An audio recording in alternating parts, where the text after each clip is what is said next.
Welcome to Santhru maths. SSC stenographer 2024 ரெக்ரூட்மெண்ட்டுக்கான official notification release பண்ணிட்டாங்க. இதுல டோட்டலா 2006 வேகன்சிஸ் இருக்குது. இந்த வேகன்சிக்கு வந்து பாத்தீங்கன்னா 12th இல்லைன்னா டிப்ளமோ கம்ப்ளீட் பண்ணிக்கக்கூடிய எல்லாருமே எலிஜிபிள் தான். 12th நீங்க எந்த குரூப் வேணாலும் படிச்சிருக்கலாம், டிப்ளமோல எந்த டிபார்ட்மெண்ட் வேணாலும் படிச்சிருக்கலாம். ஏதாச்சும் ஒன்று பண்ணிருக்கணும். அதுக்கு மேல நீங்க என்ன குவாலிஃபிகேஷன் வச்சிருந்தாலும் எலிஜிபிள் தான். மேல் ஃபீமேல் பிடபிள்யூ கேண்டிடேட்ஸ் எல்லாருமே எலிஜிபிள் தான். ஓகே, இதுல வந்து பாத்தீங்கன்னா மேத்ஸ் கொஸ்டின்ஸ் இருக்காது. உங்களுக்கு மேத்ஸ் நல்லா வராது அப்படின்னா உங்களுக்கு இந்த எக்ஸாம் வந்து சூட் ஆகும். ஆனா இதுல ஒரு பாயிண்ட் என்ன அப்படின்னு பாத்தீங்கன்னா, இதுல வந்து உங்களுக்கு ஸ்டெனோகிராஃபி தெரிஞ்சிருக்கணும். அதாவது ஷார்ட் ஹேண்ட், தமிழ்ல வந்து பாத்தீங்கன்னா சுருக்கெழுத்து அப்படிங்கிற மாதிரி சொல்லுவாங்க. ஸோ உங்களுக்கு வந்து ஷார்ட் ஹேண்ட் தெரிஞ்சிருந்தாதான் இதுல வந்து உங்களால வந்து குவாலிஃபை ஆக முடியும். ஸோ இந்த மாதிரி ஒரு பாயிண்ட் இருக்கிறனால 2006 வேகன்சி அப்படிங்கிறப்போ இந்தியா ஃபுல்லா இவ்வளவுதான் அப்படின்னு சொல்லி உங்களுக்கு கம்மியா தோணினாலுமே ஷார்ட் ஹேண்ட் மட்டும் படிச்சவங்களுக்கு தான் இதுல காம்படிஷன் இருக்க போகுது அப்படிங்கறனால இந்த வேகன்சி வந்து அதிகம் தான். ஓகே, அது மட்டும் இல்லாம இதுல வந்து உங்களுக்கு மாச சம்பளமே வந்து 37,000க்கு மேல இருக்கும். அடுத்து போக போக உங்களுக்கு வந்து ஒவ்வொரு வருஷமும் சேலரியும் இன்க்ரீஸ் ஆகும். இப்ப நான் ஷார்ட் ஹேண்ட் படிக்கல, அப்ளை பண்ணலாமா அப்படிங்கிற மாதிரி கேட்டீங்கன்னா கண்டிப்பா அப்ளை பண்ணலாம். ஆனா இதுல வந்து எக்ஸாம் முடிஞ்சதுக்கு அப்புறம் ஷார்ட் ஹேண்டுக்கான டெஸ்ட் அவங்க வைப்பாங்க. அதுல நீங்க குவாலிஃபை ஆகணும். ஸோ அப்போ நீங்க இப்ப இருந்து ஷார்ட் ஹேண்ட் கத்துக்கிடலாமா அப்படிங்கிற மாதிரி கேட்டீங்க அப்படின்னா, நீங்க ஆல்ரெடி ஓரளவு சிலபஸ் கம்ப்ளீட் பண்ணிருந்தீங்க அப்படின்னா இப்ப இருந்து ஷார்ட் ஹேண்ட்ல நீங்க ஃபோக்கஸ் பண்ணீங்கன்னா கண்டிப்பா அது பாசிபிள் தான். ஆனா இப்பதான் நீங்க வந்து எக்ஸாமுக்கும் படிக்க போறீங்க, இனிமேல் தான் ஷார்ட் ஹேண்டும் படிக்க போறீங்க அப்படின்னா அது வந்து ஆல்மோஸ்ட் இம்பாசிபிள் அப்படிங்கிற மாதிரி தான் சொல்லுவேன். ஏன்னா ஷார்ட் ஹேண்டுக்கு வந்து நீங்க நல்லா ஹார்ட் ஒர்க் பண்ணீங்க அப்படின்னாலே வந்து உங்களுக்கு 5 to 6 மாசம் ஆகும். அதுக்கு நீங்க அதிகமா டைம் கொடுத்து ப்ரிப்பேர் பண்ணீங்க அப்படின்னாலே அதுல வந்து ஓரளவு இதுல கேட்கிற அளவுக்கு உங்களுக்கு வரணும் அப்படின்னா அதுக்கு மட்டுமே நீங்க வந்து 5 to 6 மாசம் வந்து முடிஞ்ச அளவு அதிகமான டைம் கொடுத்தாதான் முடியும். அதுக்கப்புறம் இந்த எக்ஸாமுக்கு வந்து பாத்தீங்கன்னா ஒரு நாளைக்கு 7 to 8 மணி நேரம் கொடுத்தாதான் இப்போ நீங்க படிக்க ஆரம்பிச்சீங்கன்னா எக்ஸாம் கிளியர் பண்ண முடியும். ஸோ அதனால நான் உங்களுக்கு ஸ்டார்டிங்லேயே கிளியரா சொல்லிடுறேன், இது வரைக்கும் நீங்க ஷார்ட் ஹேண்ட் படிக்கல அப்படின்னா இந்த எக்ஸாமுக்கு அப்ளை பண்ணுங்க, ட்ரை பண்ணுங்க. ஆனா இனிமேலாவது ஷார்ட் ஹேண்ட் கத்துக்கோங்க. ஏன்னா இதே நோட்டிபிகேஷன் ஒவ்வொரு வருஷமும் வந்துகிட்டே தான் இருக்குது. அது மட்டும் இல்லாம ஷார்ட் ஹேண்ட் படிச்சவங்களுக்கு நிறைய நோட்டிபிகேஷன் வரும். கம்மியான வேகன்சில வந்து நிறைய ரெக்ரூட்மெண்ட் அடிக்கடி வந்துகிட்டு தான் இருக்குது. ஓகே, ஆல்ரெடி ஷார்ட் ஹேண்ட் படிச்சவங்க கண்டிப்பா இதை மிஸ் பண்ணிடாதீங்க. இனிமேல் நீங்க எக்ஸாமுக்கு படிக்கிறதுக்கு ஃபோக்கஸ் பண்ணுங்க. ஓகே, எக்ஸாம்ல எந்த மாதிரி படிச்சா நம்மளால வந்து இதுல வந்து நல்ல மார்க் எடுக்க முடியும் அப்படிங்கறதுல மட்டும் ஃபோக்கஸ் பண்ணுங்க. எக்ஸாம் முடிச்சதுக்கு அப்புறம் 2-3 மாசத்துக்கு அப்புறம் தான் மறுபடியும் உங்களுக்கு ஷார்ட் ஹேண்ட் டெஸ்ட் இருக்கும். ஸோ அந்த டைம்ல நீங்க வந்து ப்ராக்டிஸ் பண்ணிக்கலாம். ஓகே, ஸோ புரிஞ்சிருக்குன்னு நினைக்கிறேன். ஸோ வீடியோவை ஃபுல்லா ஸ்கிப் பண்ணாம பாருங்க. உங்களுக்கு இது வந்து இந்த நோட்டிபிகேஷன் வந்து யூஸ் ஆகாது அப்படின்னா உங்களுக்கு தெரிஞ்சவங்க கண்டிப்பா நிறைய பேர் உங்க சொந்தக்காரங்க ஃப்ரெண்ட்ஸ் வந்து ஷார்ட் ஹேண்ட் படிச்சவங்க இருப்பாங்க, அவங்களோட இந்த வீடியோ வந்து ஷேர் பண்ணுங்க. ஓகே, இப்போ இதுக்கான இம்பார்ட்டன்ட் டேட்ஸ் என்ன அப்படிங்கறத பார்க்கலாம். இதுக்கான நோட்டிபிகேஷன் ரிலீஸ் ஆயிருச்சு, அப்ளிகேஷனும் ஓப்பன் ஆயிருச்சு. ஜூலை 26 இருந்து ஆகஸ்ட் 17 வரைக்கும் நீங்க வந்து அப்ளை பண்ணிக்கலாம். அதாவது ஜூலை 26 இருந்து ஆகஸ்ட் 17 வரைக்கும் அப்ளை பண்ணிக்கலாம். இப்போ சீக்கிரமாவே நீங்க அப்ளை பண்ணிருங்க. கடைசி ஒரு வாரம் வந்து பாத்தீங்கன்னா அப்ளை பண்ண முடியாம போறதுக்கு வாய்ப்பு இருக்குது. நிறைய பேர் ட்ரை பண்ணுவாங்க அப்படின்னால ஸோ முடிஞ்ச அளவு நான் இதுக்கு அப்ளை பண்ற வீடியோ போட்ட உடனே நீங்க வந்து அப்ளை பண்ணிருங்க. ஓகே, அதுக்கப்புறம் இது வரைக்கும் நம்ம சேனல் நீங்க சப்ஸ்கிரைப் பண்ணாம இருந்தீங்கன்னா சப்ஸ்கிரைப் பண்ணிட்டு பெல் ஐக்கனை கிளிக் பண்ணி வச்சுக்கோங்க. ஏன்னா தமிழ்ல இந்த எக்ஸாம் ரிலேட்டடா A to Z எல்லா இன்ஃபர்மேஷனும் கொடுக்கக்கூடிய ஒரே சேனல் நம்ம சேனல் மட்டும்தான். அதனால இந்த எக்ஸாம் படிக்கிறீங்கன்னா கண்டிப்பா நீங்க வந்து சப்ஸ்கிரைப் பண்ணி வச்சுக்கோங்க. ஓகே, இதுக்கான எக்ஸாம் எப்போ இருக்கும் அப்படின்னு பாத்தீங்கன்னா அக்டோபர் நவம்பர்னு சொல்லியிருக்காங்க. ஸோ அக்டோபர் மிட்ல ஸ்டார்ட் ஆகுது அப்படின்னாலுமே கண்டிப்பா இப்ப இருந்து பாத்தீங்கன்னா உங்களுக்கு ஒரு 70-80 நாள் கிட்ட இருக்குது. ஓகே, ஸோ இந்த வீடியோல நம்ம 80 டே ஸ்ட்ராட்டஜியும் பார்க்க போறோம்.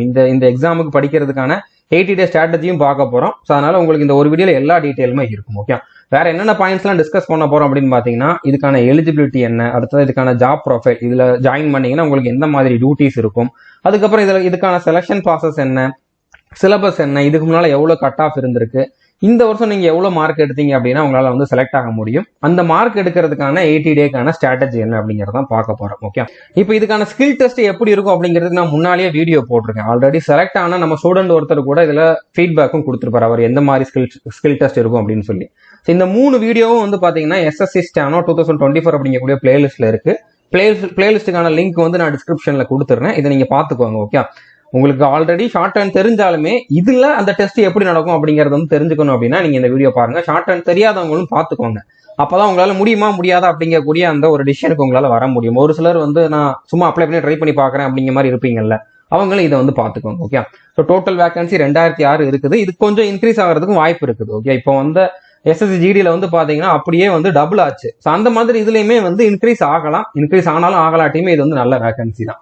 ஓகே, இப்போ இதுக்கான ஜாப் ப்ரொஃபைல் என்ன அப்படின்னு பாத்தீங்கன்னா இதுல வந்து நிறைய டிபார்ட்மெண்ட் இருக்குது. இப்போ இதுல வந்து ஒரு சில இது கொடுத்துருக்கேன். Central board of indirect taxes and customs, அதுக்கப்புறம் வந்து பாத்தீங்கன்னா income tax, ministry of defence, external affairs, ரயில்வேஸ்லயுமே இருக்குது, சிபிஐ, என்ஐஏ, ஐபி, எம்இஎஸ் அதாவது military engineering services, enforcement directorate, narcotics control bureau, central vigilance commission, இந்த மாதிரி சென்ட்ரல் கவர்மெண்ட்ல இருக்கக்கூடிய மேக்ஸிமம் டிபார்ட்மெண்ட்ல இருக்கக்கூடிய ஸ்டெனோகிராஃபர் போஸ்ட்டுக்கு தான் இந்த ரெக்ரூட்மெண்ட். ஓகே, ஸோ இதுல நீங்க எந்த டிபார்ட்மெண்ட்ல வேணாலும் செலக்ட் ஆகலாம். நீங்க வந்து ப்ரிஃபரன்ஸ் கொடுக்கறத வச்சு இருக்குது, நீங்க மார்க் எடுக்கிறத வச்சு இருக்குது. ஓகே, இதுல டியூட்டி என்ன இருக்கும் அப்படின்னு பாத்தீங்கன்னா இப்ப நான் சொன்ன எல்லா டிபார்ட்மெண்ட்லயுமே வந்து பாத்தீங்கன்னா ஹையர் ஆஃபீஸர்ஸ் இருப்பாங்க. அந்த ஆஃபீஸருக்கு நீங்க வந்து பர்சனல் அசிஸ்டண்டா இருப்பீங்க. ஓகே, ஸோ அவங்க எதுவும் மீட்டிங்ல பேசுறாங்க அப்படின்னா மீட்டிங்ல அவங்க என்னென்ன பேசுனாங்க அப்படிங்கறது வந்து நீங்க வந்து ஷார்ட்டா நோட்ஸ் எடுத்து மினிட்ஸ் ஆஃப் மீட்டிங் அப்படிங்கிற மாதிரி சொல்லுவாங்க. அதாவது அந்த மீட்டிங்ல என்ன நடந்துச்சு அப்படிங்கறத வந்து ஒரு பேராகிராஃப் மாதிரி ரெடி பண்ணி கொடுப்பாங்க. ஸோ அந்த மாதிரி நீங்க வந்து ரெடி பண்ணி கொடுக்கறது தான் மெயின் டியூட்டியா இருக்கும். அதுக்கப்புறம் பர்சனல் அசிஸ்டன்ட் அப்படின்னாலே வந்து பாத்தீங்கன்னா அந்த ஆஃபீஸர் சொல்ற கம்ப்யூட்டர் ரிலேட்டடா இருக்கக்கூடிய ஒர்க், அந்த ஆஃபீஸருக்கு நீங்க ஒரு சில வேலைகள் பண்ணி கொடுக்குற மாதிரி இருக்கும், ஒரு சில ஆஃபீஸ் ஒர்க்கும் இருக்கும். அதுக்கப்புறம் நார்மலா ஒரு சில டிபார்ட்மெண்ட்ல வந்து பாத்தீங்கன்னா இந்த அட்மின் டிபார்ட்மெண்ட் இருக்கும். அதாவது ஆஃபீஸ்ல வந்து பாத்தீங்கன்னா அட்மினிஸ்ட்ரேட்டிவ் ரிலேட்டடா வந்து ஒரு டிபார்ட்மெண்ட் இருக்கும். அந்த டிபார்ட்மெண்ட் வந்து பாத்தீங்கன்னா அதோட ஹெட் மாதிரியே வந்து இந்த பிஏ தான் வந்து இருப்பாங்க. ஏன்னா அவங்க தான் டைரக்டா வந்து பாத்தீங்கன்னா அந்த ஆபீசர்கிட்ட வந்து இன்டராக்ட் பண்றவங்களா இருப்பாங்க. எதுவும் ப்ராப்ளம் அப்படின்னா இவங்க மூலமா தான் அந்த அந்த இன்ஃபர்மேஷன் வந்து ஆபீசருக்கு போகும். அந்த ஆபீசர் கொடுக்குற ஒரு சில இன்ஃபர்மேஷன் வந்து பாத்தீங்கன்னா இவங்க மூலமா தான் அந்த ஆபீஸ்ல டியூட்டி பாக்குற மத்தவங்க எல்லாருக்கும் போகும். ஸோ இவங்க வந்து நடுவில் ஒரு பாலம் மாதிரி இருப்பாங்க. ஓகே, ஆபீசருக்கும் அந்த அந்த டிபார்ட்மெண்ட்ல இருக்கக்கூடிய மற்றவங்களுக்கும் வந்து ஒரு பிரிட்ஜ் மாதிரி செயல்படக்கூடிய ஒரு போஸ்ட் தான். ஸோ ரொம்ப ரொம்ப இம்பார்ட்டன்டான போஸ்ட்.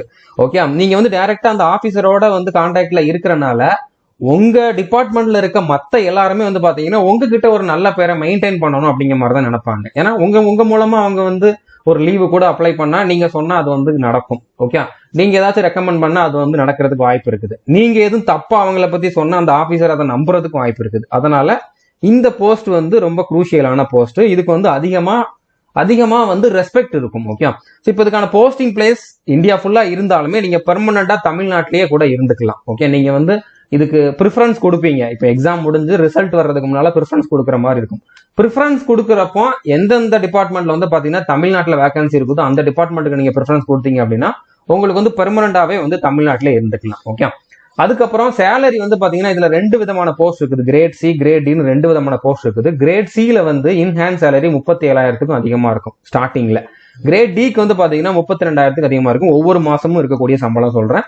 இது ஒவ்வொரு வருஷமும் இன்க்ரீஸ் ஆகும். ஓகே, ஒர்க்கிங் டைம் வந்து பாத்தீங்கன்னா இதுல மேக்சிமம் வந்து பாத்தீங்கன்னா காலையில போயிட்டு ஈவினிங் வர்ற மாதிரி தான் இருக்கும். காலையில வந்து ஒரு 9 மணிக்கு ஸ்டார்ட் ஆகுதுன்னா ஈவினிங் ஒரு 5:30க்கு முடிகிற மாதிரி இருக்கும். நடுவில் ஒரு 1 hour வந்து லஞ்ச் பிரேக் இருக்கும். நடுவில் அதுக்கு முன்னால வந்து பாத்தீங்கன்னா டீ பிரேக் இருக்கும். ஆஃப்டர்நூன்ல ஒரு டீ பிரேக் இருக்கும். அந்த மாதிரி வந்து உங்களுக்கு அதாவது நார்மலா ஒரு வாத்தியார் வேலை மாதிரி தான். ஓகே, காலையில போயிட்டு சாயந்தரம் வர மாதிரி. அதுக்கப்புறம் வந்து உங்களுக்கு லஞ்ச் பிரேக் எல்லாமே இருக்கும். சாட்டர்டே சண்டே மேக்ஸிமம் டிபார்ட்மெண்ட்ல லீவா தான் இருக்கும். ஒரு சில டிபார்ட்மெண்ட்ல வந்து பாத்தீங்கன்னா சாட்டர்டே மட்டும் டியூட்டி இருக்கிற மாதிரி இருக்கும். மேக்ஸிமம் வந்து சாட்டர்டே சண்டே 2 நாள் லீவா தான் இருக்கும். ஓகே, அதுக்கப்புறம் இதுல வந்து பாத்தீங்கன்னா எல்லா கவர்மெண்ட் ஹாலிடேவும் உங்களுக்கும் ஹாலிடேவா தான் இருக்கும். அது போக வருஷத்துக்கு வந்து பாத்தீங்கன்னா உங்களுக்கு 45 நாள் கிட்ட லீவும் இருக்கும். ஓகே, அது போக வந்து கவர்மெண்ட் ஹாலிடேஸ் இருக்குது, சாட்டர்டே சண்டேஸ் இருக்குது. ஸோ உங்களுக்கு டெய்லி வந்து பாத்தீங்கன்னா காலையில டைம் இருக்குது, ஈவினிங் நைட் டைம் இருக்குது. ஸோ இந்த டைமை யூட்டிலைஸ் பண்ணி நீங்க வேற எதுவும் எக்ஸாமுக்கு படிக்கணும் அப்படின்னு நினைச்சீங்கன்னா கண்டிப்பா தாராளமா படிக்கலாம். உங்களுக்கு டைம் கிடைக்கும். நீங்க யூபிஎஸ்சி எக்ஸாம் ப்ரிப்பேர் பண்ணனா கூட பண்ணலாம். இதுக்கப்புறம் நீங்க வந்து சிஜிஎல் எழுதணும் அப்படின்னாலும் எழுதலாம். ஓகே, அந்த மாதிரி உங்களுக்கு வந்து நல்லாவே டைம் கிடைக்கும். இப்போ இதுல வந்து ப்ரொமோஷன் வந்து எந்த மாதிரி இருக்கும் அப்படின்னு பாத்தீங்கன்னா ப்ரொமோஷன் வந்து 2 விதமா இருக்குது. ஒன்னு வந்து நார்மல் ப்ரொமோஷன், இன்னொன்று வந்து பாத்தீங்கன்னா நீங்க எக்ஸாம் எழுதி ப்ரொமோஷன் ஆகுறது, எல்டிசி எக்ஸாம்னு சொல்லுவாங்க. எக்ஸாம் எழுதி ப்ரொமோஷன் பண்றது வந்து பாத்தீங்கன்னா 3 to 4 வருஷத்துக்கு அப்புறம் வந்து நீங்க எக்ஸாம் எழுதலாம். இதுல வந்து ரொம்பவே குயிக்கா ப்ரொமோஷன் இருக்கிறது வந்து பாத்தீங்கன்னா மினிஸ்ட்ரி ஆஃப் ரயில்வேஸ்ல தான். ஸோ இந்த மாதிரி எக்ஸாம் எழுதி நீங்க வந்து டைரக்டா ப்ரொமோட் ஆகுறீங்க அப்படின்னா அந்த டிபார்ட்மெண்ட்ல இப்போ டைரக்டா சிஜிஎல் எழுதி ஒருத்தங்க செலக்ட் ஆகி போவாங்கல்ல, இப்போ இன்கம் டேக்ஸ் இன்ஸ்பெக்டர் அந்த மாதிரி போஸ்ட்டுக்கு ஈக்குவலண்டான போஸ்ட்டுக்கு வந்து உங்களால வந்து போக முடியும். ஓகே, அதாவது நீங்க இதுல ஸ்டெனோகிராஃபரா ஜாயின் பண்றீங்க. 3 வருஷத்துக்கு அப்புறம் இந்த எல்டிசி எக்ஸாம் எழுதி பாஸ் பண்ணிட்டீங்க, நல்ல மார்க் எடுத்து அதுல நீங்க குவாலிஃபை ஆயிட்டீங்க அப்படின்னா நீங்க சிஜிஎலுக்கு ஈக்குவலா இருக்கக்கூடிய சிஜிஎல்ல செலக்ட் ஆகி வர்றவங்களுக்கு ஈக்குவலா இருக்கக்கூடிய ரேங்க்குக்கு வந்து ப்ரொமோட் ஆயிருப்பீங்க. டைரக்டாவே வந்து ஒரு ஜம்ப் வந்து இருக்கும். ஓகே, இப்போ நான் வந்து அந்த எக்ஸாம் எழுதலைன்னா அந்த எக்ஸாம்ல வந்து நான் பாஸ் பண்ணல அப்படின்னு எனக்கு ப்ரொமோஷனே இருக்காது அப்படின்னு அந்த மாதிரி கிடையாது. ப்ரொமோஷன் ஸ்லோவா இருக்கும். இப்போ நீங்க வந்து குரூப் டில ஜாயின் பண்றீங்க அப்படின்னா அடுத்து குரூப் சி ப்ரொமோஷன் வரும், பிரைவேட் செக்ரட்டரி, அதுக்கப்புறம் வந்து பாத்தீங்கன்னா senior private secretary, senior principal private secretary, அந்த மாதிரி ப்ரொமோஷன் இருக்கும். ஆனா ஒவ்வொரு ப்ரொமோஷனுக்கும் நடுவில் வந்து பாத்தீங்கன்னா 7 இருந்து 8 வருஷம் மினிமம் எடுக்கும். அதுல வந்து வேகன்சி இருந்தாதான் அந்த ப்ரொமோஷனும் இருக்கும். அப்படினால கொஞ்சம் ஸ்லோவா இருக்கும். ஓகே, சோ புரிஞ்சிருக்கும்னு நினைக்கிறேன். இப்போ இதுக்கு வந்து மேல் ஃபீமேல் 2 பேருமே எலிஜிபிள் தான். ஏஜ் லிமிட் அப்படின்னு பாத்தீங்கன்னா கிரேட் சிக்கு வந்து 18ல இருந்து 30க்குள்ள இருக்கணும், கிரேட் டிக்கு வந்து 18ல இருந்து 27க்குள்ள இருக்கணும். இதுக்கு வந்து எக்ஸாக்டா என்ன டேட் ஆஃப் பர்த் அப்படிங்கறத நான் அடுத்த பேஜ்ல சொல்றேன். அதுக்கு முன்னால வந்து எஜுகேஷன் குவாலிஃபிகேஷன் பாத்துறணும். ஓகே, எஜுகேஷன் குவாலிஃபிகேஷன் நீங்க 12th இல்லனா டிப்ளமோ கம்ப்ளீட் பண்ணிருக்கணும். அதை நான் ஆல்ரெடி சொல்லிட்டேன். இது எந்த டேட்டுக்குள்ள கம்ப்ளீட் பண்ணிருக்கணும் அப்படின்னு பாத்தீங்கன்னா 17/8/2024 அப்ளை பண்ற லாஸ்ட் டேட். இந்த டேட்டுக்கு முன்னால நீங்க வந்து 12தோ இல்லைன்னா டிப்ளமோவோ கம்ப்ளீட் பண்ணிருந்தீங்க அப்படின்னா எலிஜிபிள் தான். ஓகே, இப்போ இதுக்கு வந்து டேட் ஆஃப் பர்த் அப்படின்னு பார்த்தோம் அப்படின்னா இப்போ நம்ம கிரேட் சிக்கு மட்டுமே பார்க்கலாம். ஏன்னா இதுக்கு தான் வந்து பாத்தீங்கன்னா அதிகமா வயசு இருக்கிறவங்களும் எலிஜிபிள். ஓகே, ஏஜ் ரிலாக்சேஷனோட சேர்த்து தான் நான் இந்த டேட் ஆஃப் பர்த் வந்து கொடுத்துருக்கேன். நீங்க யூஆர் இடபிள்யூஎஸ் கேட்டகரியில இருக்கீங்க அப்படின்னா 2/8/1994 அப்புறம் பிறந்தவங்களா இருக்கணும். அதுக்கப்புறம் 1/8/2006 முன்னால பிறந்தவங்களா இருக்கணும். ஓகே, இந்த 2 டேட்டுக்கு நடுவில் உங்களோட டேட் ஆஃப் பர்த் இருக்குது அப்படின்னா நீங்க எலிஜிபிள். ஓகே, ஓபிசி கேட்டகரியில இருக்கவங்க 2/8/1991 அப்புறம் பிறந்தவங்களாவும் 1/8/2006 முன்னால பிறந்தவங்களாவும் இருக்கணும். எஸ்சி எஸ்டி கேட்டகரியில இருக்கவங்க 2/8/1989 அப்புறம் பிறந்தவங்களாவும் 1/8/2006 முன்னால பிறந்தவங்களாவும் இருக்கணும். ஓகே, கிரேட் டிக்கு என்ன அப்படிங்கறத கொடுத்துருக்கேன், நீங்க வீடியோ பாஸ் பண்ணிட்டு பாத்துக்கோங்க. இப்போ ஓபிசி அப்படின்னா இப்போ நீங்க வந்து தமிழ்நாடு கவர்மெண்ட்ல ஏதாச்சும் எக்ஸாம் எழுதுறீங்க, டிஎன்பிசி எழுதுறீங்க, டிஎன்யூஎஸ்ஆர்பி எழுதுறீங்க அப்படின்னா நீங்க வந்து எம்பிசி, டிஎன்சி, அதுக்கப்புறம் பிசி அந்த மாதிரி நிறைய கம்யூனிட்டியில இருப்பீங்க. ஆனா அவங்க எல்லாருமே வந்து பாத்தீங்கன்னா சென்ட்ரல் கவர்மெண்ட் எக்ஸாம்ல வர்றப்போ வந்து ஓபிசிங்கிற ஒரே கம்யூனிட்டிக்குள்ள வந்துருவீங்க. ஓகே, ஒரே கேட்டகரிக்குள்ள வந்துருவீங்க. அப்போ நீங்க வந்து ஓபிசி சர்டிபிகேட் வாங்கணும். ஸோ புரிஞ்சிருக்கும்னு நினைக்கிறேன். இதுல என்கிட்ட பிசி சர்டிபிகேட் இருக்குது, எம்பிசி சர்டிபிகேட் இருக்குது, டிஎன்சி சர்டிபிகேட் இருக்குது, அது போதுமான்னு கேட்டீங்கன்னா அது வந்து இந்த எக்ஸாமுக்கு பத்தாது. நீங்க வந்து ஓபி சர்டிபிகேட் புதுசா வாங்கணும். இல்ல யூஆர்ல அப்ளை பண்றீங்க அப்படின்னா பிரச்சனை இல்லை, அவங்களுக்கு எந்த சர்டிபிகேட்டும் வாங்க வேண்டாம். ஓகே, ஜென்ரல் அது. ஓகே, அதுக்கப்புறம் இடபிள்யூஎஸ்ல அப்ளை பண்றீங்கன்னா இடபிள்யூ சர்டிபிகேட்டும் வாங்கணும். எஸ்சி எஸ்சின்னு அந்த சர்டிபிகேட் உங்ககிட்ட வச்சிருக்கணும். ஓகே, அது இருந்தாதான் நீங்க வந்து இதுக்கு வந்து எலிஜிபிளா இருப்பீங்க. ஸோ இப்போ இதுல வந்து பிடபிள்யூ கேண்டிடேட்டும் எலிஜிபிள்னு சொல்லியிருந்தேன். இப்போ பிடபிள்யூ கேண்டிடேட்ஸ் யாரும் இந்த வீடியோ பாக்குறீங்க அப்படின்னா வீடியோவை பாஸ் பண்ணிட்டு இதுல என்ன அப்படிங்கறத பாருங்க. இப்போ பினா பிளைண்ட், எல்வினா லோ விஷன், டினா டெஃப், ஹெச்ஹெச்னா ஹார்ட் ஆஃப் ஹியரிங், ஓஏனா ஒன் ஆர்ம் அஃபெக்டட். ஸோ இதுல உங்க கேட்டகரி என்ன அப்படிங்கறத பாத்துக்கோங்க. இப்போ நீங்க வந்து உங்களுக்கு ஒன் ஆர்ம் அஃபெக்டட் அப்படின்னா அதை ஷார்ட் ஃபார்ம்ல எப்படி சொல்லுவாங்கன்னா ஓஏன்னு சொல்லுவாங்க. இது நீங்க நோட் பண்ணிக்கோங்க, உங்களுக்கு என்ன அப்படிங்கறத நோட் பண்ணிக்கோங்க. சோ இதுல யார் எலிஜிபிள் அப்படிங்கறத கொடுத்துருக்காங்க. இப்போ கிரேட் சிக்கு வந்து பாத்தீங்கன்னா பி, அதாவது பிளைண்ட், லோ விஷன்ல இருக்கிறவங்க eligible, deaf eligible, hard of ஹியரிங்ல இருக்கவங்க எலிஜிபிள். ஓகே, இந்த மாதிரி ஓஏ, ஓஎல், பிஎல் இந்த கேட்டகரியில இருக்கவங்க எல்லாருமே கிரேட் சிக்கு எலிஜிபிள். கிரேட் டிக்கு யாரெல்லாம் எலிஜிபிள் அப்படிங்கறத இங்க கொடுத்துருக்காங்க. ஸோ வீடியோவை பாஸ் பண்ணிட்டு நீங்க பிடபிள்யூ கேண்டிடேட்டா இருந்தீங்க அப்படின்னா நீங்க இதுல எந்தெந்த போஸ்ட்டுக்கு எலிஜிபிள் அப்படிங்கறத பாத்துக்கோங்க. இதுல அப்ளை பண்றப்போ நீங்க ரெண்டுக்குமே ஒரே அப்ளிகேஷன்ல அப்ளை பண்ணிக்கலாம். கிரேட் சிக்கு ஒரு அப்ளிகேஷன், டிக்கு ஒரு அப்ளிகேஷன் அப்படிங்கிற மாதிரிலாம் கிடையாது. ரெண்டுக்கும் ஒரே அப்ளிகேஷன் தான். எல்லாருமே ஒரே அப்ளிகேஷன்ல அப்ளை பண்ணிக்கலாம்.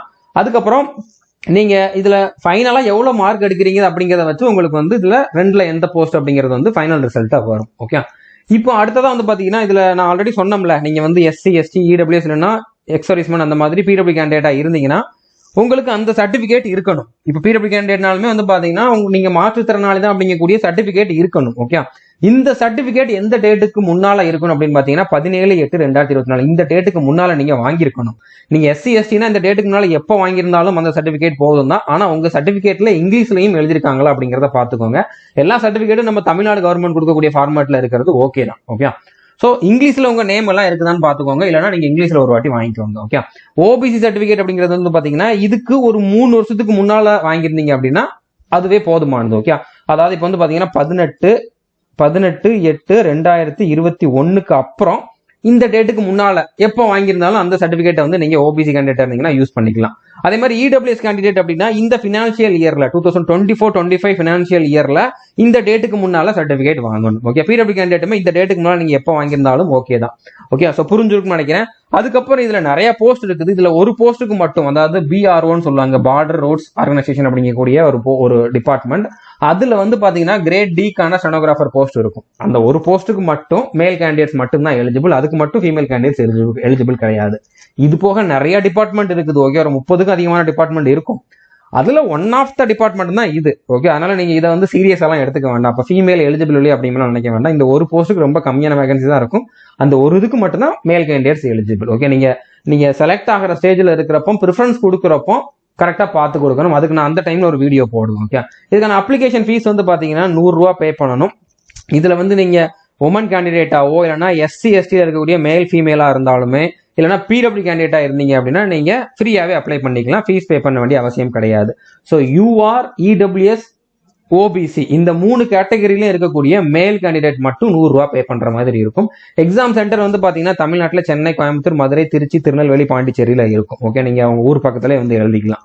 செலக்ஷன் ப்ராசஸ் எப்படி இருக்கும் அப்படின்னு பாத்தீங்கன்னா ஃபர்ஸ்ட் வந்து ஒரு கம்ப்யூட்டர் பேஸ்ட் டெஸ்ட் இருக்கும். அந்த டெஸ்ட் தான் முக்கியமானது. அதுல நீங்க எவ்வளவு மார்க் எடுக்கிறீங்களோ அதை வச்சு அவங்களோட ஃபைனல் செலக்ஷன் இருக்கும். ஸோ இந்த டெஸ்ட்ல வந்து ஒரு கட் ஆஃப் வைப்பாங்க. அந்த கட் ஆஃப் கிளியர் பண்றவங்களுக்கு மட்டும்தான் வந்து ஸ்கில் டெஸ்ட் இருக்கும். அதாவது இந்த ஸ்டெனோகிராஃபர் டெஸ்ட் இருக்கும். அந்த ஸ்டெனோகிராஃபி டெஸ்ட்ல நீங்க குவாலிஃபை ஆகணும். ஓகே, குவாலிஃபை ஆயிட்டீங்க அப்படின்னா அடுத்து ஃபைனல் ரிசல்ட் ரிலீஸ் பண்ணுவாங்க. ஃபைனல் ரிசல்ட்டுக்கு வந்து இன்னொரு கட் ஆஃப் வைப்பாங்க. இந்த சிபிடி எக்ஸாம்ல எவ்வளவு மார்க் எடுத்தீங்களோ அதை வச்சு ஃபைனல் செலக்ஷன் இருக்கும். ஓகே, ஸ்கில் டெஸ்ட்டுக்கு வந்து உங்களுக்கு மார்க் கிடையாது, அதில் குவாலிஃபை ஆகணும், அவ்வளோதான். ஓகே, இப்போ கம்ப்யூட்டர் பேஸ்ட் டெஸ்ட் எப்படி இருக்கும் அப்படிங்கிறத பார்க்கலாம். அதாவது இது வந்து ஆன்லைன்ல தான் நடக்கும். நீங்க வந்து ஏதாச்சும் ஒரு எக்ஸாம் சென்டருக்கு போய் அங்க கம்ப்யூட்டர்ல தான் எக்ஸாம் எழுதுவீங்க. ஒரு கொஸ்டின் இருக்கும். அந்த கொஸ்டினுக்கு 4 ஆப்ஷன் இருக்கும். அந்த 4 ஆப்ஷன்ல எந்த ஆப்ஷன் கரெக்ட் அப்படிங்கறத நீங்க சூஸ் பண்ற மாதிரி இருக்கும். ஸோ இதுல வந்து பாத்தீங்கன்னா ரீசனிங்ல இருந்து 50 கொஸ்டின் இருக்கும், ஜிகேல இருந்து 50 கொஸ்டின் இருக்கும், இங்கிலீஷ்ல இருந்து 100 கொஸ்டின் இருக்கும். எல்லா கொஸ்டினுமே இங்கிலீஷ், ஹிந்தி 2 லாங்குவேஜ்ல மட்டும்தான் இருக்கும். தமிழ்ல வந்து கொஸ்டின் இருக்காது. இதுல வந்து டோட்டலா எவ்வளவு கொஸ்டின்? 200 கொஸ்டின். ஒரு கொஸ்டினை கரெக்டா அட்டன் பண்ணீங்கன்னா 1 மார்க். ஸோ டோட்டலா வந்து பாத்தீங்கன்னா 200 மார்க்கு எக்ஸாம். இதுல தப்பா அட்டன் பண்ணா நெகட்டிவ் மார்க்குமே உண்டு. ஒரு கொஸ்டின் தப்பா அட்டன் பண்ணீங்க அப்படின்னா 0.25 மார்க் வந்து மைனஸ் ஆகும். அதனால தெரியாத கொஸ்டின் வந்து அட்டன் பண்ணக்கூடாது. இந்த 200 கொஸ்டின் அட்டன் பண்றதுக்கு உங்களுக்கு 2 மணி நேரம் டைம் கொடுக்குறாங்க. இதுல மேத்ஸ் கொஸ்டின்ஸ் கிடையாது அப்படின்னாலும் உங்களுக்கு டைம் மேனேஜ் பண்றது பெரிய ப்ராப்ளமா இருக்காது. அதுக்காக ரொம்ப அசால்ட்டாகவும் இருந்துடக்கூடாது. நீங்க பிராக்டிஸ் பண்ணாதான் இந்த டைமுக்குள்ள உங்களால வந்து கொண்டு வர முடியும். ஓகே, ஸோ புரிஞ்சிருக்கும்னு நினைக்கிறேன். இப்போ ஸ்கில் டெஸ்ட் எப்படி இருக்கும் அப்படிங்கிறத பார்க்கலாம். ஸ்கில் டெஸ்ட்ல வந்து பாத்தீங்கன்னா இது வந்து ஸ்டெனோகிராஃபி படிச்சவங்களுக்கு கண்டிப்பா நான் சொல்றது புரியும். அது என்னன்னே தெரியாதவங்களுக்கு புரியாது. ஓகே, அதான் ஃபர்ஸ்ட் வந்து பாத்தீங்கன்னா டிக்டேஷன் பண்ணுவாங்க, இங்கிலீஷ்ல பண்ணுவாங்க. ஓகே, இங்கிலீஷ்லனா ஹிந்தி. நீங்க இங்கிலீஷ் சூஸ் பண்ணிட்டீங்கன்னா உங்களுக்கு இங்கிலீஷ்ல மட்டும் தான் பண்ணுவாங்க.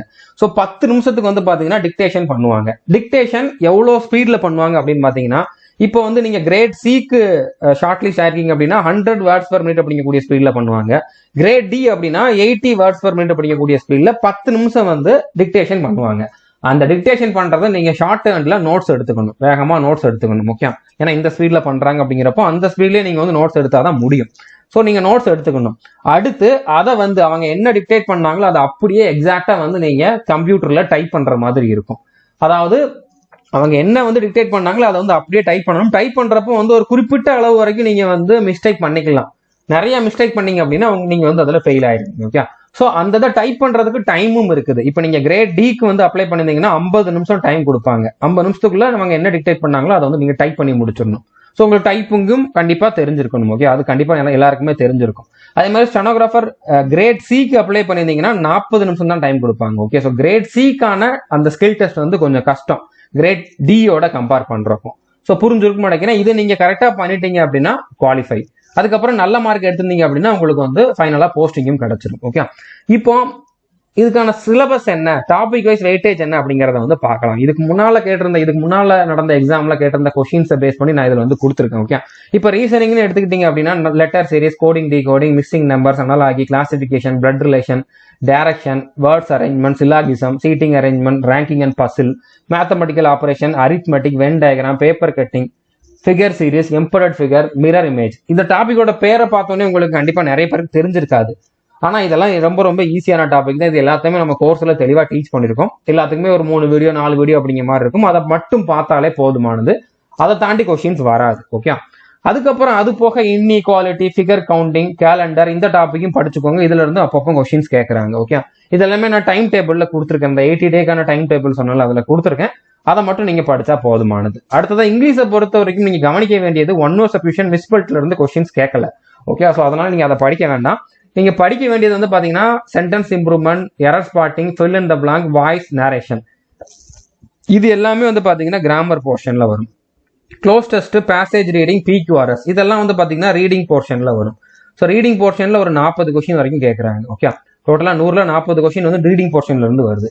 சினானிம்ஸ், ஆண்டானிம்ஸ், இடியம்ஸ்ல இருந்து 5 கொஸ்டின், அதாவது ஒரு 15 கொஸ்டின் கேட்கறாங்க. ஸோ டோட்டலா 55 போனுச்சுன்னா மிச்சம் இருக்கக்கூடிய 45 கொஸ்டின் வந்து கிராமர்ல இருந்து வருது. ஓகே, ஸோ நீங்க கிராமர்ல கண்டிப்பா ஸ்ட்ராங்கா இருக்கணும். கிராமர்ல ஸ்ட்ராங்கா இருந்தா ரீடிங் போர்ஷனும் உங்களுக்கு ஈஸியா தான் இருக்கும். அதுக்கு பிராக்டிஸ் பண்ணா போதுமானது. இது எல்லாத்துக்குமே நம்ம வீடியோஸ் கொடுத்துருக்கோம்.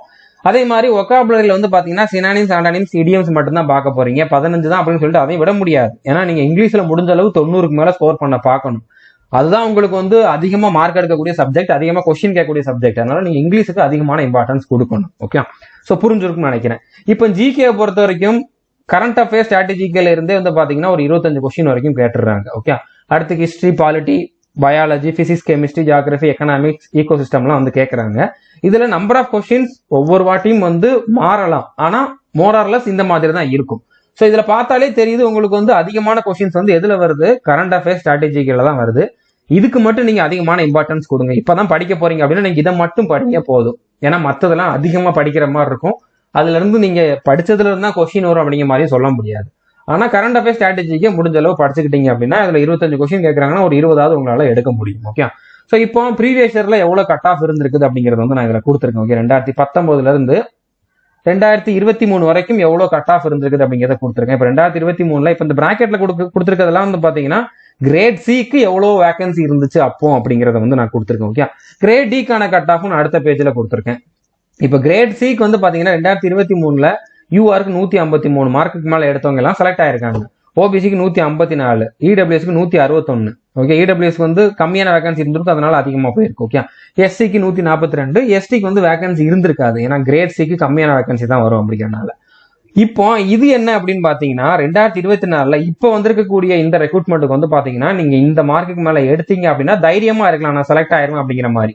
ஸோ 200க்கு இந்த மார்க்குக்கு மேல நீங்க வந்து ஒவ்வொரு கேட்டகரிக்கும் இவ்வளவு மார்க்குக்கு மேல எடுக்கணும் அப்படிங்கிற மாதிரி டார்கெட் வச்சுக்கிட்டீங்க அப்படின்னா நீங்க கிரேட் சில வந்து செலக்ட் ஆகலாம். கிரேட் டிக்கு வந்து பாத்தீங்கன்னா அதை விட கொஞ்சம் ஒரு 5-6 மார்க் வந்து கம்மியா தான் இருக்கும், ஏன்னா இதுல வேகன்சி அதிகமா இருக்கும் அப்படிங்கிறனால. ஓகே, இதுலயுமே 2019ல இருந்து 2023 வரைக்கும் எவ்வளவு கட் ஆஃப் இருந்துச்சு அப்படிங்கிறத கொடுத்துருக்கேன். இந்த பர்டிகுலர் போஸ்ட்டுக்கு எவ்வளவு வேகன்சி இருந்துச்சு அப்படிங்கிறதையும் கொடுத்துருக்கேன். ஓகே, இப்போ 2023ல எடுத்துக்கிட்டீங்க அப்படின்னா யூஆர்ல 144 மார்க்கு மேல எடுத்தவங்க செலக்ட் ஆயிருக்காங்க. ஓகே, ஓபிசில 143க்கு மேல, இடபிள்யூஎஸ் 144க்கு மேல, எஸ்சில 137க்கு மேல, எஸ்டில வந்து பாத்தீங்கன்னா 117க்கு மேல. ஓகே, இப்போ நீங்க 2024ல இப்போ எழுதக்கூடிய இந்த எக்ஸாமுக்கு வந்து பாத்தீங்கன்னா அட்லீஸ்ட் கிரேட் டி ஆவது கிடைக்கணும் அப்படின்னா நீங்க இந்த மார்க்குக்கு மேல எடுத்தீங்க அப்படின்னா உங்களுக்கு வந்து கிடைக்கிறதுக்கு அதிகமான வாய்ப்பு இருக்குது. ஓகே, சோ உங்களோட டார்கெட் இந்த மாதிரி வச்சுக்கோங்க. ஸோ எந்த கேட்டகரியா இருந்தாலும் நீங்க வந்து 155க்கு மேல எடுக்கணும் அப்படிங்கிற மாதிரி டார்கெட் பண்ணீங்க அப்படின்னா ஒவ்வொரு சப்ஜெக்ட்லயும் எவ்வளவு எடுக்கணும்னா ரீசனிங்ல 50க்கு 45க்கு மேல எடுக்கணும், இங்கிலீஷ்ல 100க்கு 85க்கு மேல எடுக்கணும், ஜிகே கரண்ட் அஃபேர்ஸ்ல 50க்கு 25க்கு மேல எடுக்கணும். இப்படி எடுத்தீங்கன்னா 155க்கு மேல எடுக்கலாம். இப்ப இருந்து படிக்க ஆரம்பிச்சாலும் இது வந்து பாசிபிள் தான். ஒரு நாளைக்கு 7ல இருந்து 8 மணி நேரம் படிக்கணும். ஓகே, சோ இதுல வந்து இங்கிலீஷ்ல நீங்க இன்னும் எடுக்கலாம், 90க்கு மேலே எடுக்கலாம். ரீசனிங்லயுமே வந்து பாத்தீங்கன்னா 50க்கு 50 எய்ம் பண்ணலாம். கண்டிப்பா 1-2 கொஸ்டின் ஏதாச்சும் புதுசா கேட்டுருவாங்க, அதனால நான் கம்மியா கொடுத்துருக்கேன். ஆனா இங்கிலீஷ்ல 90க்கு மேல எடுக்கிறது பாசிபிள் தான். ஓகே, ஜிகே கரண்ட் அஃபேர்ல 25 அப்படிங்கறதே வந்து நீங்க டார்கெட்டா வச்சுக்கோங்க. அதுல நான் 40 எடுக்கிறேன் அப்படிங்கிற மாதிரி நீங்க ட்ரை பண்ண வேண்டாம். ஆல்ரெடி டிஎன்பிஎஸ்சி அந்த மாதிரி எக்ஸாம் படிச்சிருந்தீங்கன்னா ஓகே, உங்களால முடியும். ஆனா இப்பதான் படிக்க ஆரம்பிக்கிறீங்க அப்படின்னா நீங்க ஜிகேக்கு வந்து கரண்ட் அஃபேரும் ஸ்ட்ராட்டஜிக்கும் மட்டும் படிங்க. அடுத்ததான் நீங்க ஆல்ரெடி ஸ்கூல்ல படிச்சதெல்லாம் ஓரளவு வரும், அதை வச்சு நீங்க வந்து இந்த மார்க் வந்து எடுக்க முடியும். ஓகே, ஸோ இப்போ உங்களுக்கு ஒரு பர்டிகுலர் சப்ஜெக்ட்ல அதுக்கான தனியா ஒரு ஸ்ட்ராட்டஜி தேவை அப்படின்னு நினைச்சீங்க அப்படின்னா இந்த பிளேலிஸ்ட் பாருங்க. நான் இந்த வீடியோல டோட்டலா டைம் டேபிள் தான் சொல்லுவேன்.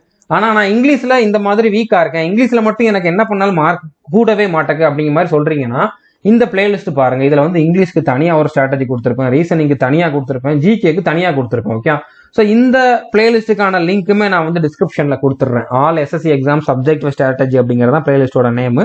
இதை பாத்தீங்க அப்படின்னா கண்டிப்பா உங்களோட ஸ்கோர் வந்து இம்ப்ரூவ் ஆகும். ஆல்ரெடி ஓரளவு படிச்சவங்க ஸ்கோரை இம்ப்ரூவ் பண்றதுக்கு இதை ஃபாலோ பண்ணீங்க அப்படின்னா கரெக்டா இருக்கும். ஓகே, அடுத்ததா இப்ப நீங்க நம்மளோட கோர்ஸ்ல ஜாயின் பண்ணீங்க அப்படின்னா இந்த எக்ஸாமுக்கான சிலபஸ் வந்து 100% அவைலபிளா இருக்குது. தமிழ்ல தான் கிளாஸ் வந்து எடுத்திருப்போம். ஓகே, இந்த எக்ஸாம் இங்கிலீஷ்ல நடந்தாலும் நம்ம டீச் பண்றது தமிழ்ல பண்ணிருப்போம், எக்ஸ்பிளனேஷன் தமிழ்ல பண்ணிருப்போம்.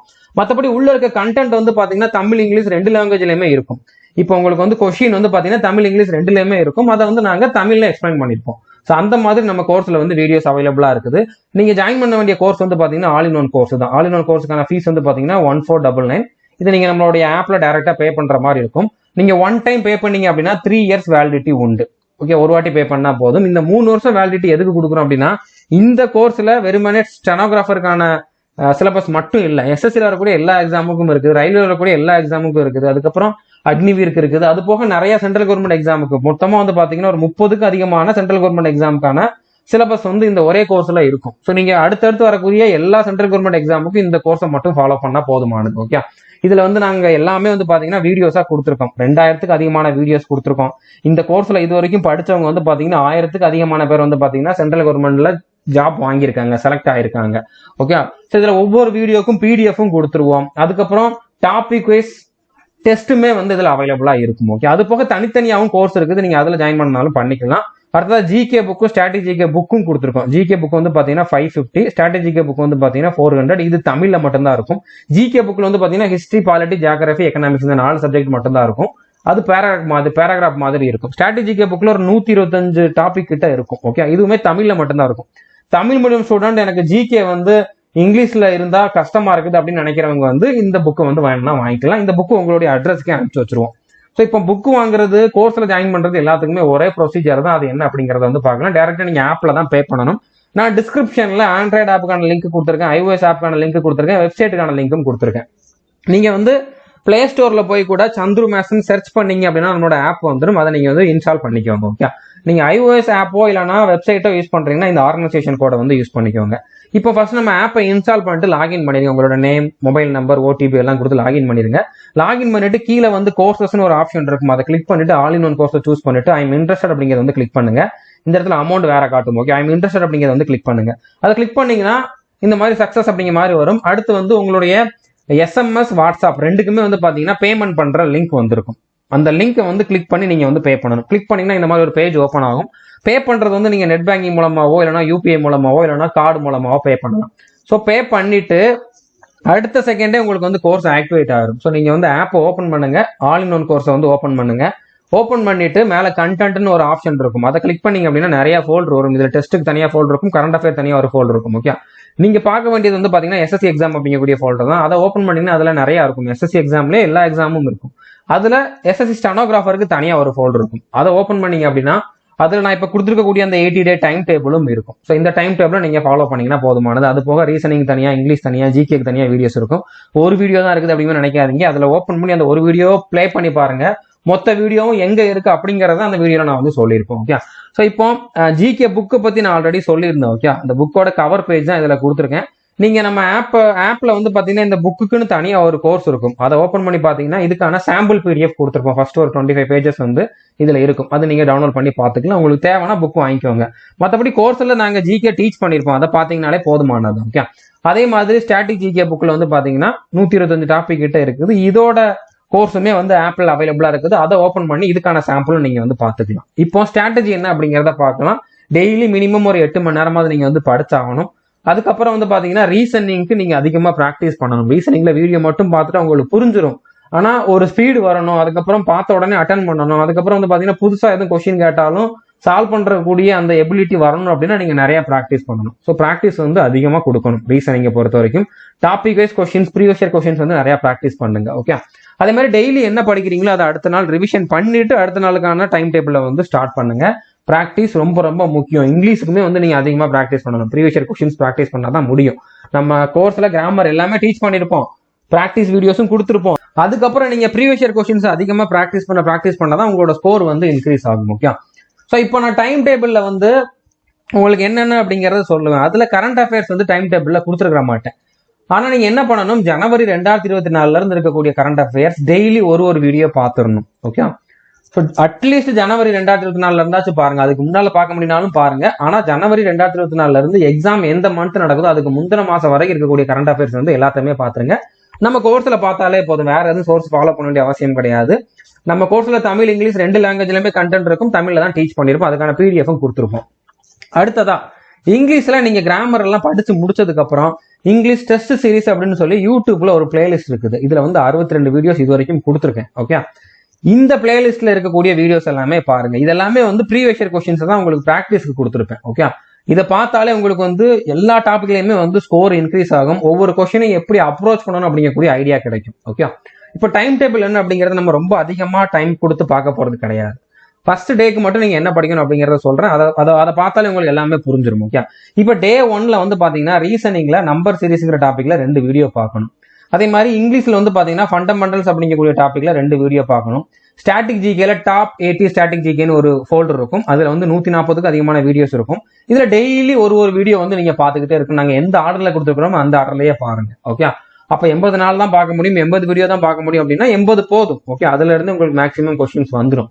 அதுக்கு மேலேயும் பார்க்கலாம், ஆனா இப்போதைக்கு டைம் இல்லை அப்படின்னா நான் இந்த அளவுக்கு தான் கொடுத்துருக்கேன். ஓகே, ஸோ இந்த மாதிரி நீங்க வந்து நான் என்ன டைம் டேபிள்ல கொடுத்துருக்கோம்னு அதை மட்டும் கம்ப்ளீட் பண்ணுங்க.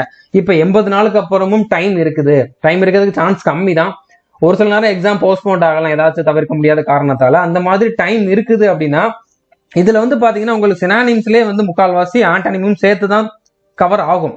ஏன்னா ஒரு வேர்டோட மீனிங் தெரிஞ்சாலும் அதோட ஆப்போசிட் மீனிங் உங்களால தெரிஞ்சுக்க முடியும். ஓகே, ஸோ பட் இருந்தாலும் ஆன்டானிம் வந்து பாத்தீங்கன்னா ஒரு 14 வீடியோ கிட்ட தான் டைம் டேபிள்ல கவர் ஆகுது. ஸோ அதுக்கப்புறம் இருக்கக்கூடிய வீடியோஸ் வந்து நீங்க அடுத்து இருக்கக்கூடிய டைம்ல வந்து பாத்துக்கோங்க. ஓகே, ஸ்ட்ராட்டஜிக்காவும் அடுத்து இன்னும் நிறைய வீடியோஸ் இருக்குன்னு சொன்னால அதை வந்து அப்படியே கண்டினியூ பண்ணுங்க, எக்ஸாம் வரைக்கும் கண்டினியூ பண்ணுங்க. கரண்ட் அஃபேர்ஸ் முடிக்கலன்னா நீங்க அதுக்கப்புறமும் வந்து முடிச்சிருங்க, ஆனா முடிச்சிருவீங்க. ஓகே, கண்டிப்பா அவ்வளவு வீடியோஸ் தான் இருக்கும், முடிச்சிருவீங்க. டெய்லி ஒரு வீடியோ பாத்தீங்கன்னா கண்டிப்பா முடிச்சிடலாம். ஓகே, அதுக்கப்புறம் டைம் இருக்குது அப்படின்னா ஜிகேல இருக்கக்கூடிய மற்ற டாபிக்ஸ் பாருங்க. அதாவது முடிஞ்சா டெய்லி 2 வீடியோ வந்து நீங்க அதுக்கப்புறம் பாருங்க. இல்ல இந்த டைம் டேபிள பார்த்து முடிச்சதுக்கு அப்புறம் டைம் இருக்குது அப்படின்னா நீங்க டெய்லி 2 ஜிகே வீடியோ வந்து பாத்துக்கோங்க. ஓகே, ஏன்னா டைம் டேபிள் கம்மியா தான் கொடுத்துருக்கேன். இங்கிலீஷ்க்கு ஒரு 1 to 2 hours கொடுத்தா போதும். ஓகே, முன்னால வந்து பார்த்தா தான் கரெக்டா இருக்கும். ரீசனிங்கோட சேர்த்து பார்த்தோம். ரீசனிங் வந்து பாத்தீங்கன்னா ஒரு 2 மணி நேரம் கொடுங்க, இங்கிலீஷுக்கு வந்து ஒரு 2 மணி நேரம் கொடுங்க, ஸ்டாட்டிக் ஜிகேக்கு ஒரு 1 மணி நேரம், கரண்ட் அஃபேருக்கு ஒரு 1 மணி நேரம். ஓகே, ஸோ மொத்தமாவே வந்து 6 மணி நேரம் தான் வருது. அதுக்கப்புறமும் கண்டிப்பா டைம் இருக்கும். ஓகே, டைம் இருக்கிறவங்க வந்து பாத்தீங்கன்னா ஜிகே வீடியோஸுமே வந்து பாத்துருங்க. டெய்லி ஒரு வீடியோவாச்சும் பாருங்க, இல்லைன்னா 2 வீடியோவாச்சும் பாருங்க. ஓகே, அதுல வந்து எந்த ஆர்டர்ல பார்க்கணும் அப்படின்னா பாலிட்டியை முடிங்க. ஏன்னா பாலிட்டியில கம்மியான வீடியோஸா இருக்கும். அதுல வந்து கொஸ்டின்ஸ் அதிகமாகும், உங்களுக்கு அண்டர்ஸ்டாண்ட் ஆயிரும், மனப்பாடம் பண்ண வேண்டியதெல்லாம் மனப்பாடம் பண்ணிடுவீங்க. அடுத்து எக்கனாமிக்ஸ் பாருங்க. எக்கனாமிக்ஸ்ல கம்மியான கொஸ்டின்ஸ் வந்தாலும் அதுல சிலபஸ் கம்மியா தான் இருக்கும், அதனால அதை நீங்க வந்து பாருங்க. அடுத்ததா வந்து history, geography, biology, physics, chemistry எல்லாம் பாருங்க. ஓகே, இது எல்லாம் பார்க்கணும்னு அவசியம் இல்லை. அட்லீஸ்ட் பாலிட்டி, எக்கனாமிக்ஸ், ஹிஸ்டரியாவது முடிங்க. ஓகே, முடிச்சிங்கன்னா உங்களுக்கு அதுல ஒரு அட்வான்டேஜ் இருக்குது, மார்க் இன்க்ரீஸ் ஆகிறதுக்கு வாய்ப்பு இருக்குது. அடுத்ததா இந்த 80 டேஸ்க்கு அப்புறம் நீங்க நிறைய பிராக்டிஸ் பண்ணணும். ஓகே, எக்ஸாம் டேட்டுக்கு எக்ஸாக்டா தெரிஞ்சிருச்சு அப்படின்னா எக்ஸாம் வர்றதுக்கு ஒரு 15 நாளுக்கு முன்னால இருந்தாவது நீங்க வந்து டெஸ்ட் சீரிஸ் போட்டு பார்க்க ஆரம்பிக்கணும். ஓகே, டெஸ்ட் சீரிஸ் நான் இதுக்கு தனியா ப்ரொவைட் பண்றேன், இப்போதைக்கு இல்ல, தனியா ப்ரொவைட் பண்றேன், அதுக்கப்புறம் நீங்க ஜாயின் பண்ணிக்கோங்க. ஸோ அதுல வந்து பாத்தீங்கன்னா இங்கிலீஷ் ரீசனிங்க்கு தனியா டெஸ்ட் இருக்கும். அதெல்லாம் நீங்க வந்து டாபிக் வைஸ் டெஸ்டா வந்து போட்டு பாருங்க, செக்ஷனல் டெஸ்ட் போட்டு பாருங்க. அடுத்ததா வந்து பாத்தீங்கன்னா சாப்டர் டெஸ்ட்டுமே இருக்கும், அதையும் வந்து போட்டு பாருங்க. அடுத்ததா வந்து பாத்தீங்கன்னா ப்ரீவியஸ் இயர் கொஸ்டினையுமே வந்து டெஸ்டா கொடுத்துருப்பாங்க, அதையும் போட்டு பாருங்க. அது போக டெஸ்ட் மட்டும் இல்லாம நீங்க வந்து முடிஞ்ச அளவு ப்ரீவியஸ் இயர் கொஸ்டின்ஸை வந்து பிடிஎஃபாவும் நம்ம கோர்ஸ்ல கொடுத்துருக்கோம், அதை நீங்க ஃபாலோ பண்ணலாம். இல்லைன்னா கிரண் புக்கோ பினாக்கிள் புக்கோ வாங்கிட்டு அதை கூட ஃபாலோ பண்ணலாம். அந்த புக்லயுமே வந்து பாத்தீங்கன்னா முடிஞ்ச அளவு அதிகமா இருக்கக்கூடிய ரீசனிங், அதுக்கப்புறம் இங்கிலீஷ் கொஸ்டின்ஸை வந்து ப்ராக்டிஸ் பண்ணுங்க. ஓகே, ஜிகேக்கு நான் சொன்னதை மட்டும் ஃபாலோ பண்ணாலே போதும். டைம் இருந்தா அதுக்குமே வந்து ப்ரீவியஸ் இயர் கொஸ்டின்ஸ் படிச்சுக்கோங்க. ஸோ புரிஞ்சிருக்கும்னு நினைக்கிறேன். இந்த ஒரே வீடியோல நான் எல்லா டீட்டெயிலும் கம்ப்ளீட்டா சொல்லிட்டேன். எப்படி அப்ளை பண்ணணும் அப்படிங்கிறதுக்கு மட்டும் நான் அடுத்த ஒரு வீடியோ போடுறேன். அது வரைக்கும் நம்ம சேனல் நீங்க சப்ஸ்கிரைப் பண்ணல அப்படின்னா சப்ஸ்கிரைப் பண்ணிட்டு பெல் ஐக்கானை கிளிக் பண்ணி வச்சுக்கோங்க. All the best, thank you.